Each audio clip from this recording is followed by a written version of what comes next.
Hello, everybody. Cedric and CJ here. CR Wrestling Commentary. Ring of Honor this time. And look, at the end of the show, Cedric noticed that the whole commentary was a voiceover. You want me to explain it, or you want to go into how you figured it out? So normally when they have the Ring of Honor shows, they show Caprice and Riccaboni at different occasions throughout the show. Maybe about 4 different occasions. They'll go to them, they'll be saying something, yada yada, go back to the ring. They didn't show them once. And of course, one more thing, looking at the audience that was out there was this group in the front row in the hard camera shot that half of them had on referee shirts and Santa hats. The other half just had on Santa hats. And they were on a different AEW show back, I want to say before Christmas, but definitely before New Year's. So they just had to do a voiceover. And then think about it. One more thing. If they were there in the arena where different things were happening, you ever notice that Riccaboni and Caprice's voice didn't really go up and down? It was very calm, very level. Whereas when they're there in the midst of everything, yeah, they get paid to be excited, but when they're cheering around, I believe it has an effect on them. So, yeah. And Caprice Coleman, he's sick. He's feeling puny. He's got the crud. Yeah, his voice. I was like, this. It at first it sounded like somebody's in loving memory. Then it sounded like, I was like, wait a minute. He's sick. I knew it as soon as I heard it. I said, he's sick. That is the best he can do. And I was there. Mm-hmm. I was there, and it sucks. You have to constantly talk like this. You can't use any power or anything, because if you do, you go into a spazzing coughing fit. And Riccaboni had to make sure he projected but not talk over Caprice. And the more Caprice spoke, the worse it got. And I'm sure many of you are familiar with that. Yes. So we hope you get better, Caprice, although you'll never hear this. He was all rasped by the end. Yes. So look, we're gonna shoot through this, because booking, I keep trying to find. Oh, spoiler. No Athena. No Minion. No Billy. Maybe they were at home enjoying their families or something. I ain't gonna lie. I watch Ring of Honor for the Minions. I really do. You do see Shane Taylor Productions though. Promotions. Yeah, true that. Shane Taylor Promotions. Yep. All right. So this starts off singles competition. Oh no! If any of you listened to the last commentary and what I had to talk about when I said Ring of Honor has some of the stupidest main events, your main event for this one is 6-man tag action: the Workhorsemen and Gringo Loco versus Lee Johnson, Commander, and El Hijo del Vikingo. That's it. That's your main event. That's your main event. And then after you hear these other matches, you're gonna be wondering, why didn't you use one of those? Exactly. What the hell? So the first we have Griff Garrison and Serpentico.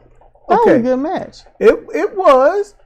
Now I barely watch some of these matches because I'm trying to find something for Cedric to do in Final Fantasy. I watched the matches, and it was a good match. Griff has finally come into his own. He's got a little attitude, a little heelism. He's, putting some oomph into it. He's been working out too, you can tell. Yeah, he's rising to the occasion. He did good. And Garrison, he won with the Argentine backbreaker into the Blue Thunder Bomb. Mm-hmm. It was nice. It was highly competitive. Yeah. Way more than I think it should have been. But I get it. Then they got a little beef going on, so they do. So Pentaco did more than get squashed, and it was good. It was good. Lance Archer versus J.P. Harlow. Baba Ganoush. Yep. And the crowd was with Archer's theme and everything he was doing in the ring. They love Archer, but they just don't know when he's going to go away. Yeah, really. That's the problem. And Cedric and I, we love Lance Archer. Mm-hmm. We do. But Archer won with the blackout and pin. Harlow, I give it up to him, all right? he moves really smoothly in that ring. It was like he looked like a lot of times he was floating on air. So I'm gonna give him that. He had urgency in what he was doing. Caprice compared him to Bob Backlund. Yeah. And yeah, I could see what he was talking about. Dalton Castle versus Peter Avalon was next, and Dalton's all disheveled looking and came out eating a half-eaten turkey cheese sandwich. Yep. And the boys were out there and like nothing was wrong. If we act like everything is okay, it'll be okay, while he's going to pieces in front of them. But ultimately, Castle won with the bangarang and pin. That was an interesting match. Peter Avalon did a good job of looking at Castle like, ew, what's this? Exactly. Like, I don't think I want to touch him. But here's the thing. This buries Peter Avalon because Dalton beat him while he is disheveled, lackluster, lack of energy, didn't really care about anything. And he beat Peter Avalon. So that makes Peter look weak. Listen, man. Peter Avalon is the... I can't think of what it's called. The dilithium crystal for Star Trek Enterprise. He's that kind of wrestler. Peter Avalon is dilithium crystal for the Star Trek Enterprise. How? The dilithium crystal is what helps give them warp speed and whatnot and energy. It makes that mug go. We've already seen that Peter Avalon is amazing in the ring. Yes. And he is amazing at putting others over. So basically, he's the Brooklyn Brawler and Barry Horowitz. He's probably doing catering back there, makeup, babysitting kids, paying off loans. He's probably doing everything in the back. And cutting the grass. Cutting the grass. He's handling it all backstage. You got problems, so you can get therapy. You got a knot here beside you. He's probably doing everything back there. Okay, we'll give him that. We'll give him something of a swan song for this match. His outro of death. Okay, so next we get, this is obviously before Dynamite, but Queen Aminata versus Maya World. And this was a good match. It was really good. Aminata won with the Koji clutch with calf kicks to the head for submission. Both of these women are good. I noted Maya World was damn good. I think her name is stupid. It can grow if they let her grow, and she can own the name properly. And she's in training. This is, I think, her first year. She had oomph behind her strikes. She had urgency when she moved. She did not waste too much time before setting up to do anything. Both of these women worked really well in the ring, and I did not like the strike exchange thing of go ahead and hit me. But it only lasted like briefly. Like most won't even consider it a strike exchange. Yeah, I didn't. So it was good. And this is good because Maya World works better than a lot of the other talent I've seen. So this is good. Just need to get her some better upper garments. Yeah, I mean, so she's not having to Maya World, so she's not having to adjust it, and the girls can stay in place. I thought that was Aminata that had the problem. No, Aminata's did not move. Okay, so Maya World was adjusting because you said that when Aminata was adjusting her top. And she was adjusting it very little because those girls they weren't moving. Okay, but you could see that Maya World had a different color bra up under her green, and the bra had straps down in the back, but the green top over it didn't, and it was sliding and bunching, and she had a little bit too much bounce. Okay, Maya World, you can hear the play on it, right? Maya World. Look, I want y'all to know when it comes up to coming up with any character named World, I was first. So just throwing that out there. Still, she can do good with that because of how she worked with it. I just don't want her to make her name dumber than what I think it already sounds. Next, we get tag team triple threat tag team match. So this is very E-Fetty. The Infantry versus the Boys versus Shane Taylor Promotions, Lee Moriarty, and Shane Taylor. When I forgot it was like that. I just saw the infantry versus the boys. I said, okay. I wrote down the infantry wins with boot camp and pin, and then your music was playing and Shane Taylor Promotions come out. I was like, oh, well, I got to scrap that. Yeah, you said that, and I was like, what about Shane Taylor Promotions? And you were like, Yeah. I was like, huh? I didn't know there was on there. Okay. Shane Taylor wins with the Marcus Garvey driver and pin on one of the boys. That package pile driver. Yep, that Aja Kong special. And he does that so well. It looks so devastating because he's so mushy. Yeah. Hey, Wade adds damage. That's how I see it. On the driver, anyway. Backstage, during an interview of Griff Garrison and Cole Carter, Angelico and Serpentico sneak attack them with chop blocks and run off laughing. Basically, that's what happened. Yeah. That's pretty much all the backstage I really care to go over. Let's see. Next, we got Red Velvet versus Alex Gracia. And that was a crazily high competitive match. Mm-hmm. I wasn't happy with certain things. Red Velvet, she's little. She's lost the weight that she had put on. Not too much. But she's still not as little as she was. She barely put a dent in the ropes when she hit them. She barely put a dent in the ropes even when she had the weight on her. Yeah, now it's less. Rey Mysterio Jr. hits that middle rope just like she does. And Rey puts a decent dent in it. This girl, I don't even know. Did the ropes move? What? He might weigh twice as much as you do. Most likely he does. Mm-hmm. But I'm just saying, he barely put a dent in. I'm thinking back on it, I'm like, I can't remember the ropes really budging. Mm-hmm. It's like more like her back bent and then she just ran forward. But she's a lot safer than she used to be. She's no longer flying and setting up spots to go flying to the outside, landing on her face. Oh, I'm so glad she's not doing that stupid stuff anymore. Kept it in the ring the whole time. She was doing some pro wrestling. It looked pretty good. Mm-hmm. She went for that tornado kick of hers and missed. Alex Gracia was very competitive. I liked her shocking pink outfit. That's a color that I don't think I've ever seen in wrestling. You know, we've seen just pink. We've seen dark pink, rose pink, but shocking pink. You know, that's just never been seen. And she wore it well. Heavyset girl, per se, heavyset.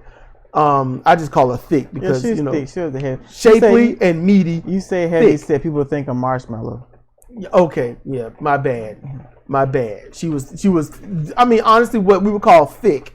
It's just that she ain't got an ass. So I was like, really? But okay, I'm keeping it real with how I truly feel. But, you know, she's there. And I liked what I saw of her. She performed well. She was practically flawless in the delivery of moves. She was safe as well as devastating. I like that. I like to see more of Alex Gracia. And I think I spelled it to what they had on the screen. I hope I'm saying it right. Gracia, yeah. Yeah. But Red Velvet won with the falling tornado kick and for the pin. And as I wrote, match was highly competitive. Ring of Honor's women's division thus far tops Dynamite's or the rest of AEW stuff. Yeah. So then, and in saying that, we got a women tag team match. Oh, Layla Hirsch and Rachel Ellering versus Diamante and Mercedes Martinez. That was a good match. There was no tipping across the ring. There was no bullshit slaps. They were fighting.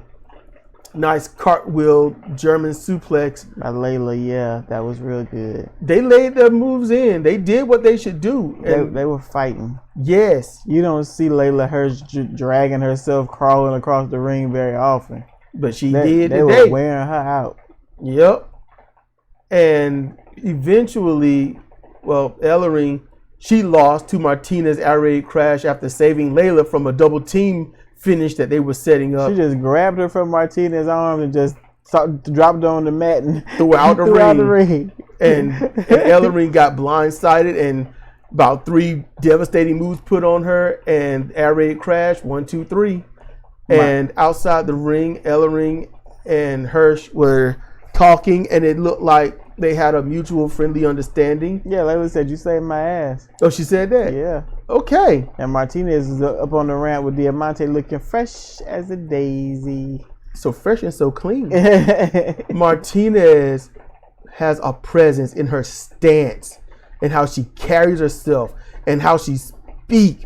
She has a straight up presence by that alone. If she were, again, Ring of Honor Women's Champion, she would do great. She really would. I mean, that's what it looked like to me. Mm-hmm. But then again, I'm not the booker, you know. Athena got something in her contract, and it's not bad. You know, I ain't mad at it. If Athena leaves, Martinez should skyrocket. Just that's how I see it. Next, we get Ring of Honor television title match, and it's Willie Mack answering an open challenge by the current champion Kyle Fletcher, who has no family. He's supposed to be part of Don Callis' family.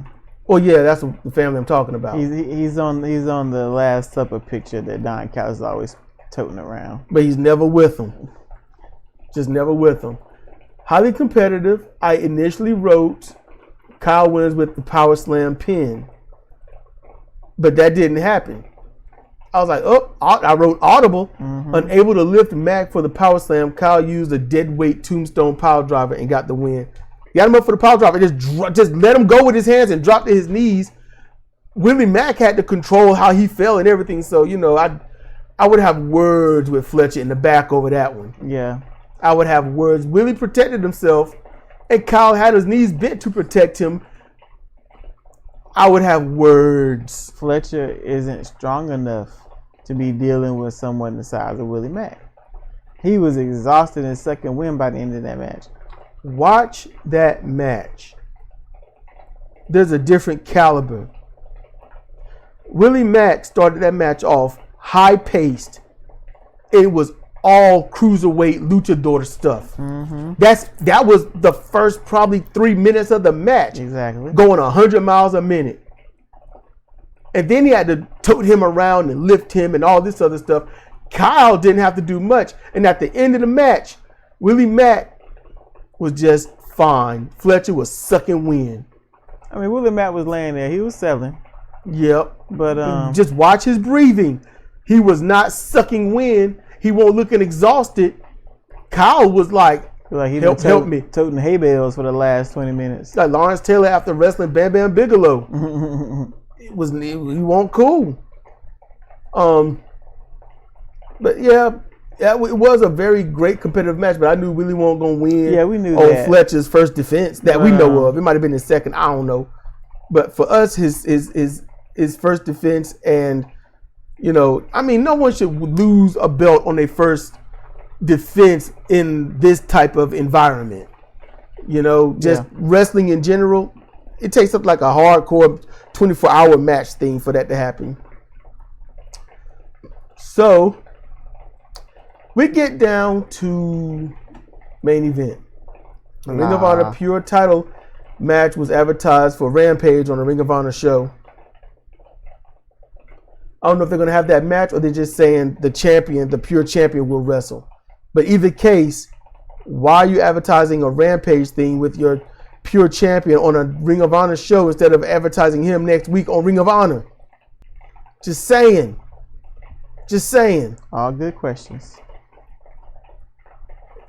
So the Workhorseman and Gringo Loco versus Lee Johnson, which is Big Shotty Lee Johnson, and the AAA Cruiserweight Champion Commander, and the AAA Mega Champion El Hijo del Vikingo. And we ain't watched that damn match. We're gonna watch that match.